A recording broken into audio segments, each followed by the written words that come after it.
नमस्कार, आप देख रहे हैं न्यूज इंडिया। आपके साथ मैं हूं निदा अहमद। बात करेंगे सबसे पहले दिल्ली में शराब घोटाले की, क्योंकि दिल्ली में शराब घोटाले पर ईडी एक बार फिर से एक्शन में नजर आ रही है। दिल्ली समेत 30 ठिकाने ऐसे हैं जहां पर छापेमारी की जा रही है। गुरुग्राम और लखनऊ में छापेमारी की जा रही है। हैदराबाद और बेंगलुरु समेत कई जगह ऐसी है जहां पर छापेमारी चल रही है। बीजेपी ने इस दौरान एक बार फिर से मनीष सिसोदिया पर निशाना साधा है, जबकि सिसोदिया ने यह कहा कि छापे में कुछ भी नहीं मिलेगा।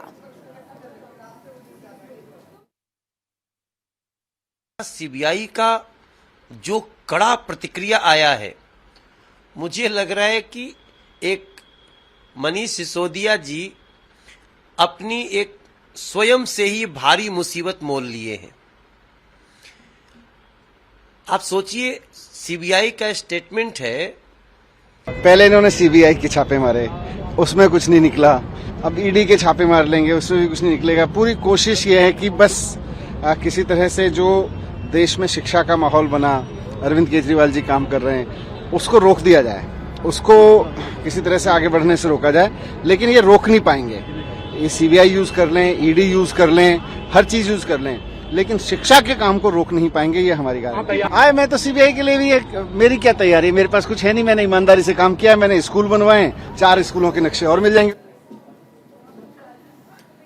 और इस खबर पर ज्यादा बातचीत के लिए आगे सीधा रुख करेंगे मेरे सहयोगी नमित त्यागी का। नमित, जिस तरीके से एक बार फिर से आज ईडी पूरे एक्शन मोड में नजर आ रही है, लेकिन मनीष सिसोदिया, जिस पर बीजेपी लगातार हमलावर है, उनका यह कहना है कि मैं डरने वाला नहीं हूं। जैसे सीबीआई की छापेमारी में कुछ नहीं मिला, वैसे ही आज ईडी की छापेमारी में भी कुछ भी नहीं मिलेगा। देखिए, बिल्कुल सीबीआई के बाद अब ईडी की एंट्री शराब घोटाले के मामले में हो गई और इस वक्त हम दिल्ली के जोरबाग स्थित 207 नंबर बंगले के बाहर है, जो कि समीर महेंद्रू का बंगला है। ये समीर महेंद्रू वही हैं जो सीबीआई ने एफआईआर दर्ज की थी। तकरीबन 15 लोगों के खिलाफ जो एफआईआर दर्ज की गई थी, उन्हीं में से समीर महेंद्रू का नाम था। और खुद जो है अभी अंदर 7 बजे से लगातार जो ईडी की छापेमारी है वो लगातार इस बंगले के अंदर जारी है। अपने कैमरामैन से कहूँगा कि थोड़ा सा आप करके दिखाइए। ये बंगला समीर महेंद्रू का ही है, क्योंकि समीर महेंद्रू के अलावा कई ऐसे ठिकाने हैं जहां पर छापेमारी की जा रही है। चाहे पंजाब की बात करें, चंडीगढ़ की बात करें, उत्तर प्रदेश की बात करें, महाराष्ट्र की बात करें, ये कुछ ऐसे कारोबारी हैं जिनके घर पर ईडी की छापेमारी चल रही है, जो कि जो शराब लाइसेंसधारी थे वहां से पैसे का लेन देन करके अधिकारियों तक पैसे पहुंचाते थे। इन लोगों का नाम उस लिस्ट में शुमार है। हालांकि मनीष सिसोदिया के घर पर आज छापेमारी जो है वो नहीं हो रही है और खुद मनीष सिसोदिया ने ये कहा है कि पहले सीबीआई की जाँच की गई और उसके बाद ईडी की भी उनके लोकर की जाँच जो थी वो भी सीबीआई ने की थी, वहाँ पर भी कुछ नहीं मिला था। अब ईडी की भी जांच करवा लीजिए, उनके घर पर कुछ नहीं मिलेगा। तो इस तरीके के बयान मनीष सिसोदिया की तरफ से आए हैं। वहीं अगर हम बात करें तो न केवल दिल्ली बल्कि गुरुग्राम के अंदर भी कई ठिकानों पर जो छापेमारी है वो चल रही है, क्योंकि अगर हम दोनों अधिकार क्षेत्र की बात करें तो सीबीआई से ज़्यादा जो अधिकार हैं वो ईडी के पास में होते हैं। ईडी किसी की भी गिरफ्तारी भी कर सकता है और साथ ही साथ उनकी संपत्ति को कुर्क करने का अधिकार जो है वो भी ईडी के पास रहता है। तो ऐसे में अब ईडी की एंट्री इस पूरे केस में हुई है, तो समीर महेंद्रू के साथ साथ और भी कई ऐसे बड़े नाम हैं जो 15 लोगों की एफआईआर में जिनके नाम थे, उन लोगों के घरों पर भी सुबह से 7 बजे से लगातार छापेमारी जारी है। ठीक है नमित, बिल्कुल, तो आप बने रहिए हमारे साथ। दरअसल आपको बता दें कि दिल्ली की नई शराब नीति के मामले में सीबीआई की जांच के बाद अब ईडी ने भी छापेमारी शुरू कर दी है। दिल्ली के अंदर जोरबाग में समीर महेंद्रू के घर पर भी सुबह 7 बजे से ईडी की टीम छापेमारी कर रही है। हमारे सहयोगी नमित त्यागी, जो इस वक्त हमारे साथ लगातार जुड़े हुए हैं, उन्होंने समीर महेंद्रू के घर का जायजा लिया। दिल्ली की नई शराब नीति को लेकर सीबीआई के बाद अब इस पूरे मामले में ईडी की एंट्री हुई है। ईडी आज दिल्ली के साथ साथ चंडीगढ़, महाराष्ट्र, उत्तर प्रदेश और पंजाब के अंदर तकरीबन 30 से ज़्यादा ठिकानों पर ईडी की छापेमारी चल रही है। फिलहाल दिल्ली के अंदर जोरबाग में समीर महेंद्रू के घर पर हम मौजूद हैं और ये समीर महेंद्रू वही शख्स हैं जिनका सीबीआई ने जो एफआईआर दर्ज की थी 15 लोगों के खिलाफ, उसमें इनका नाम जो था वो था समीर महेंद्रू का।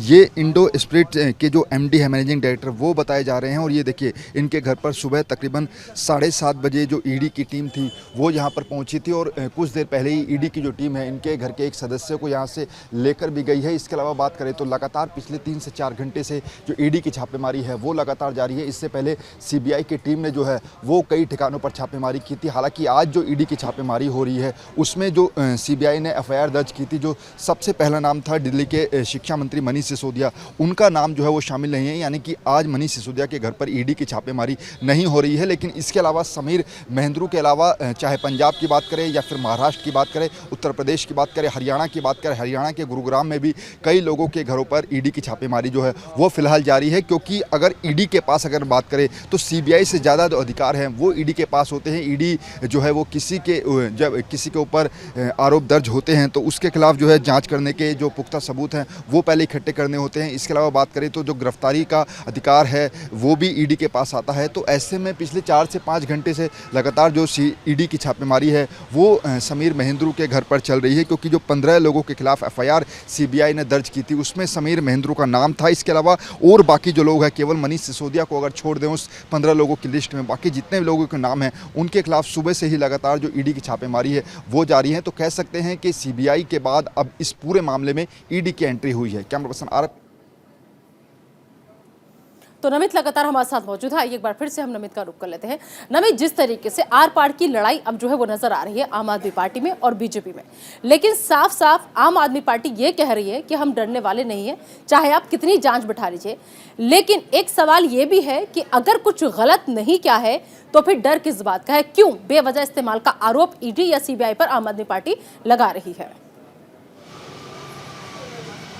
देखिए, यहाँ पर 2 बातें हैं। पहला तो ये कि इस पूरे मामले के सामने आने के बाद आम आदमी पार्टी जो है वो शिक्षा नीति को बीच में लेकर आ जाती है। आम आदमी पार्टी का कहना है कि शराब नीति तो केवल बहाना है। दिल्ली की जो शिक्षा नीति है उसको रोकने का प्रयास केंद्र सरकार ईडी और सीबीआई की एजेंसियों के द्वारा हमें डराकर करने की कोशिश कर रही है। अभी कुछ देर पहले हमने देखा था कि मनोज तिवारी की तरफ से भी रिएक्शन आया था। कुछ देर बाद ही 1 बजे आम आदमी पार्टी की प्रेस कॉन्फ्रेंस है। संजय सिंह वो भी इस पूरे मामले पर अपना बयान रखेंगे और कुछ ही मिनटों के बाद दिल्ली के मुख्यमंत्री भी एक डिजिटल प्रेस कॉन्फ्रेंस करने वाले हैं। जाहिर तौर पर जो सुबह से ईडी की छापेमारी हो रही है वो भी इस मुद्दे पर अपनी बात रखेंगे। लेकिन इतना कह सकते हैं कि जैसे ही सीबीआई के बाद ईडी की एंट्री हुई है इस पूरे केस में, उसके बाद आम आदमी पार्टी फिर से लगातार हमलावर हो रही है बीजेपी पर। आज 3 बजे की अगर बात करें तो बीजेपी की तरफ से एक प्रोटेस्ट रखा गया है मनीष सिसोदिया के घर के बाहर। जो दिल्ली के बीजेपी के एमएलए हैं वो 8 एमएलए जो हैं वो प्रोटेस्ट करेंगे मनीष सिसोदिया के घर के बाहर। हालांकि इससे पहले मनीष सिसोदिया ये क्लियर कर चुके हैं कि जल्द ही उनकी जो गिरफ्तारी है वो केंद्र सरकार सरकारी एजेंसियों के द्वारा करवा सकती है।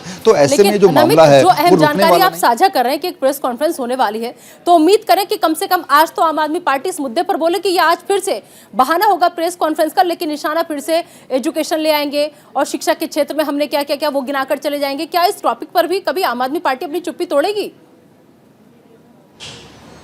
देखिए, उम्मीद है कि 1 बजे जो संजय सिंह की प्रेस कॉन्फ्रेंस है उसमें ईडी की जो छापेमारी सुबह से हो रही है शायद उस बाबत कुछ बात जो है वो रखी जाएगी। लेकिन ठीक उससे पहले कुछ ही मिनटों में, जैसा मैं बार बार जिक्र कर रहा हूं कि अरविंद केजरीवाल जो हैं वो एक डिजिटल प्रेस कॉन्फ्रेंस करने वाले हैं, उस पर फिलहाल सबकी निगाहें टिकी हैं। ठीक है रमेश, चलिए आप नजर बनाए रखिएगा, आपसे अपडेट लगातार हम लेते रहेंगे। फिलहाल